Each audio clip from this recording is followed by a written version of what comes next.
Kauuwi ko lang galing day off at pagdating ko, meron na naman akong nadatna na ganito.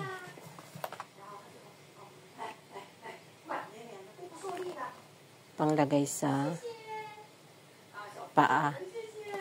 Idikit ko lang daw yan sa aking paa tuwing gabi. Tapos sa umaga ay ang sticking niya. Madami daw siyang binili kaya binigyan niya ako ng isang box. Bait talaga ng mga amo ko. Itatry ko na yung binigay niya sa akin.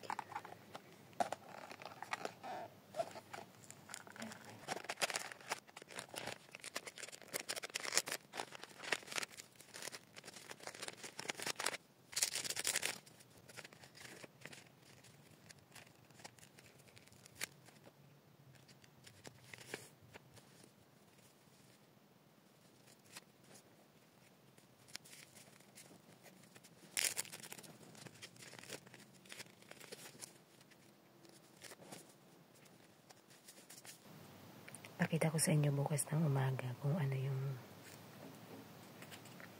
magiging resulta. Anong kinalabasan bukas. Good night. Good morning guys. Kagigising ko lang. So ipapakita ko sa inyo yung nasa bag ko.